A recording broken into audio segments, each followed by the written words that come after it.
베프의 쪽 배상훈 프로파일러와 함께하겠습니다. 안녕하십니까? 안녕하세요.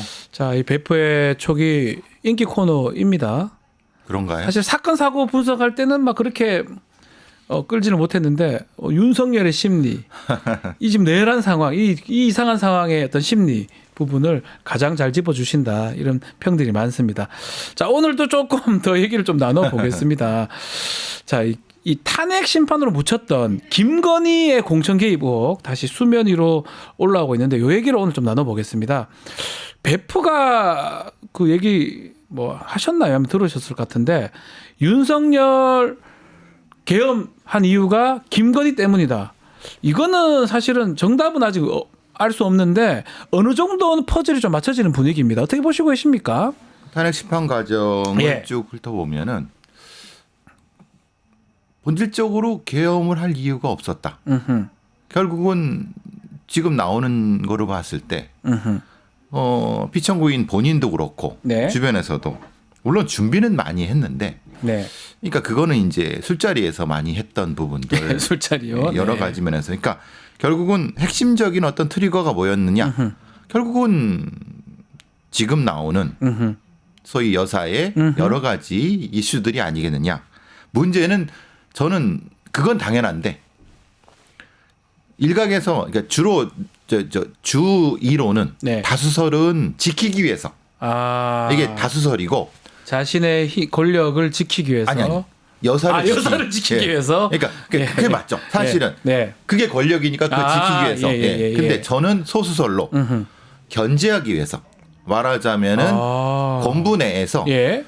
김건희파와 반 김건희파가 있는데 반 김건희파의 어떤 도전이 아니냐. 그러니까 그 말하자면 여사가 이걸 잘 몰랐고 네. 사실 가장 당혹스러운 건 조태용과 문자, 그러니까 직접 지시를 내리는. 네, 그런 모습이죠. 그러니까 명령이 2개로 나가버리잖아요. 아, 그렇게 보시는 거군요. 그 의미가 좀 다르지 않느냐. 왜냐하면 생각해 보면 우리가 왜 홍장원이 등장해야 되는 게 웃긴 것은 조태용한테 내릴 거를 왜 홍장원에 내리죠?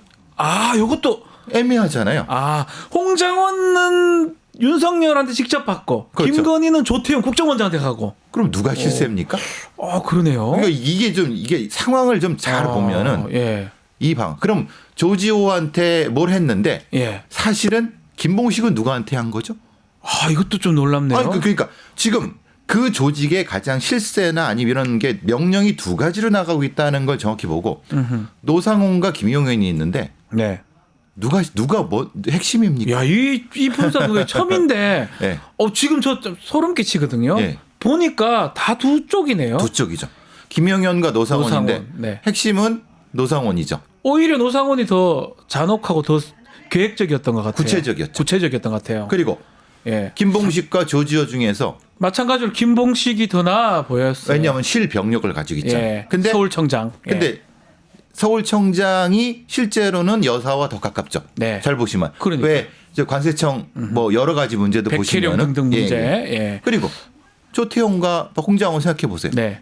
그러니까 이거를 이런 라인으로 보면은 오히려 저는 소수설 쪽에 가깝다고 봅니다. 왜냐하면 보시군요. 반 김건희파의 아니면 김건희파의 갈등 속에서 뭔가 부딪힌 부분이 결국은 이런 것이다. 이런 계엄으로 예. 갔은 것이다. 예. 그만큼 김건희가 이 계엄, 이 내란 상황에서 빠질 수가 없는 상황이라고 봐야 되는데 지금 최근 알려진 내용은 이 공천 과정에서 김상민이라는 검사를 자리 주라. 그리고 그 자리에 원래 있던 김영선 의원한테는 너 장관이나 공기업자에 주겠다. 나가라 이 얘기잖아요. 야, 근데 이게 중요한 게 이게 무슨 뭐 빵도 아니고 나눠 먹는 빵도 아니고 이게 나눠 먹고 주고 뭐 이게 어떻게 봐야 됩니까?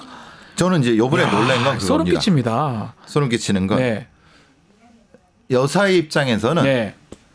장관과 공기업이 동급이라는 소리잖아요. 네, 그래 보입니다. 장관은 사실 의미가 없다는 거잖아요. 예. 전 이 맥락에서 또 그걸 보셨군요. 예. 장관이나 공기업 사장 두 개 같은 기다. 나 다 줄 수 있고 둘 중에 하나 뭐 하면 되지 않냐 이 내용을 했잖아요. 그렇죠. 니네 장관들 네. 허수아비야. 우리가 다 하는데 뭐 공기업 사장이나 장관은 다 같은 급이지 뭐 이런 느낌도 네. 있고 그러면 그 리스트를 여사는 다 알고 있자는 거예요. 네. 어디 비어 있고 어떻게 해야 되는. 그러니까 코디네이션을 머리로 다 한다는 소리잖아요. 네네네. 그러니까 그러면 제가 다시 말씀드려요. 누가 실세입니까? 누가 실세입니까? 그러니까 그리고 사장님은 오선 의원을 네. 야, 너 나가. 물론 반말은 안 했겠지만 예. 당신 이렇게 해라고 할 정도면 누가 실세입니까? 일단 저는 다시 한번 묻고 싶은 거예요. 왜냐하면 오히려 김영선이라는 사람이 차기 여성 국회의장까지 육선을 노리는 상황에서 그것도- 당시 5선이었어요. 그것도 서울 법대 나오고 법대 나오면 뭐 법조인이고 사실 굉장히 뭐 유망했고 유망했고 맞아요. 근데 한순간에 근데 그거를 말하자면은 근데 여기서 핵심은 네. 김영선이라는 사람이 만약에 직접 전화를 했다 그러잖아요. 네. 전화상으로는 찍소리 했을까요? 못했을 것 같아요. 지금 이 상황은 뭐냐면 네.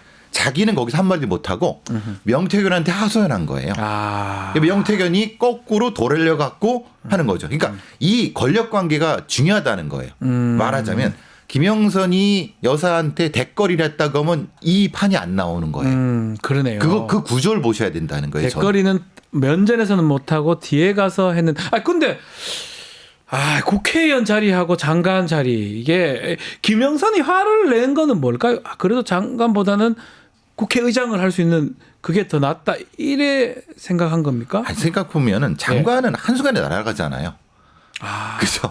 사실은 호수아비라는 거 뻔히 아는 거고 예. 대통령실에서 다 권력을 잡고 있는 거 아는 거고 국회의원이란 것은 지역구 같은 경우는 자기가 4년간은 뭐 그리고 아니 어차피 그쯤 되면 대통령 힘 없어지고 그러면 사실은 지역의 실세가 될 수 있는데 아니 변호사님이나 누구나 다시 그걸 하겠죠.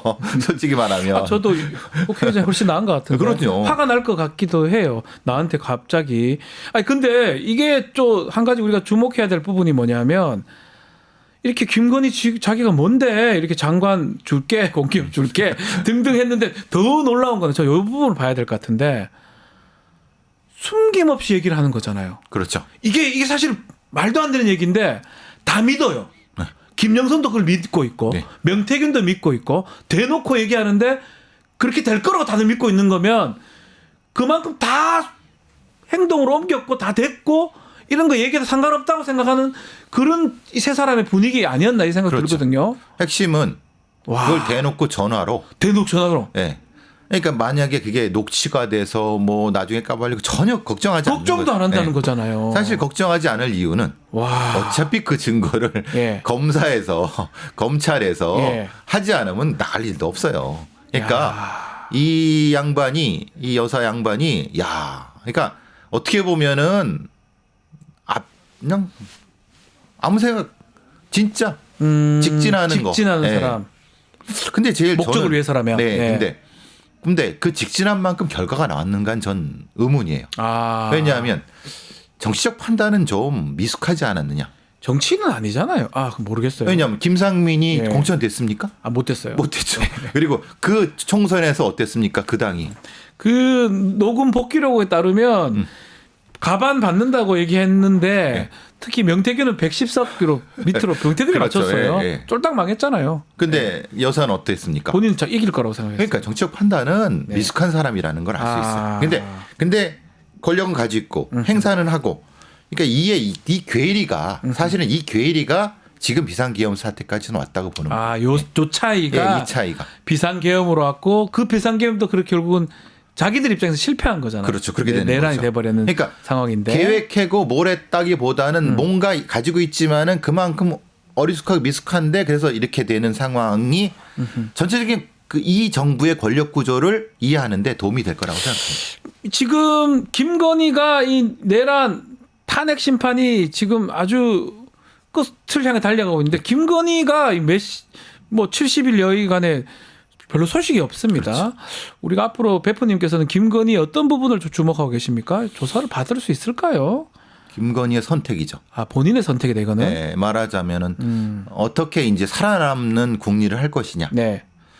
저는 사실은 김건희란 사람이 이미 지금 상황은 버리는 카드라고 생각했을 거라는 생각을 합니다. 네. 그래서 왜냐하면 어쨌든 이 상황에서 법조인들을 많이 만나보고 전화 통화하면은 물론 대통령 주변에 있는 사람들이야 이제 그것 때문에 잘 될 거라고 계속 뻔뿌질을 하지만 네. 바깥에 있는 사람들은 사실은 이 탄핵 가능성이 높다는 건 다 알지 않습니까? 그러니까요. 그러니까 차선책으로 뭘 선택할 것인가에 대한 그게 사실은 고민이 좀 핵심적으로 봐야 될 거라고 봅니다. 그것이 결국은 네. 지금 여당 내부의 권력 구조와 연결이 되고 그리고 이제 향후에 있을 대선 과정에서 네. 선택이 예. 말하자면 어떻게 될 것이냐. 고 김건희가 지금 그걸 머리를 쓰고 있을 것이다 예, 이렇게 예. 보시는 거군요. 예, 그게 실제로 현실화될지 어떨지 모르지만 지금 상황 보시면 총선판을 거의 뭐 본인이 다 짤 정도면은 네. 대선판도 본인이 지금 생각하고 있다고 봐야 될 거라고 봅니다. 저는. 아, 근데 우리 베프님 보실 때는 그렇게 정치적 그게 뛰어나지 않기 때문에 제대로 하지를 못할 것이다. 그 상황에서 충돌이 생기겠죠. 충돌이 생기겠죠. 왜냐하면 후보들 문제 네. 이제 여기서도 그러겠죠. 본인이 이제 좀 한다고 막 연락하고 다닐 거 아닙니까? 그러면 이제 또 난장판 되겠죠. 난장판이 될 것이다. 네. 자, 임광재님이 지난주에서 이번 주에도 베프의 촉 화이팅 이렇게 슈퍼챗 아유 큰 돈을 이렇게 해주셨습니다.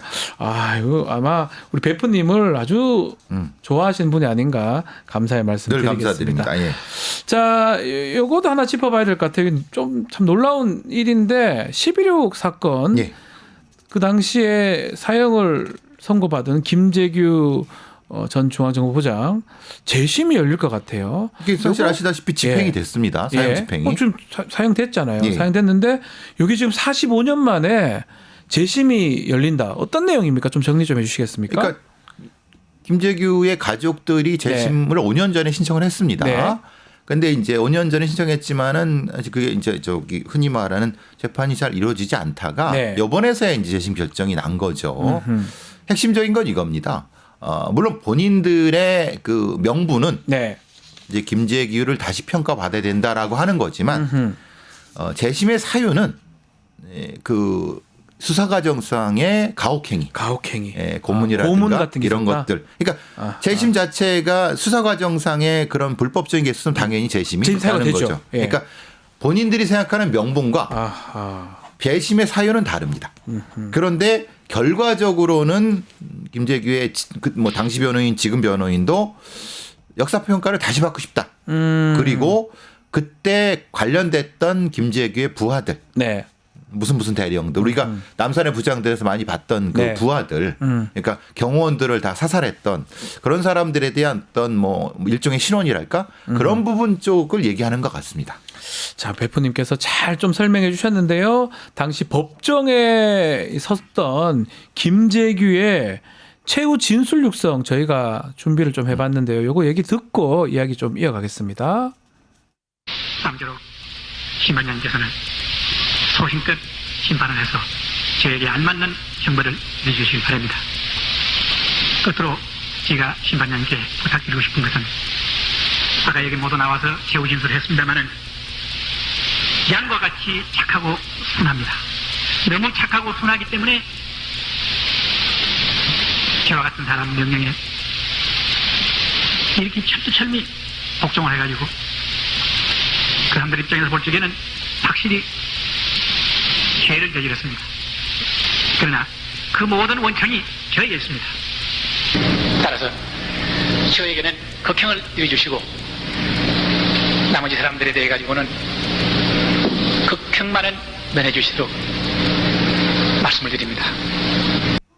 자, 김재규 최후 진술 들어봤는데 어쨌든 재심 결정이 났기 때문에 이번 결정으로 11.16 사건 사실 우리 현대사의 방향을 바꾼 그런 그렇죠. 사건 아니겠습니까?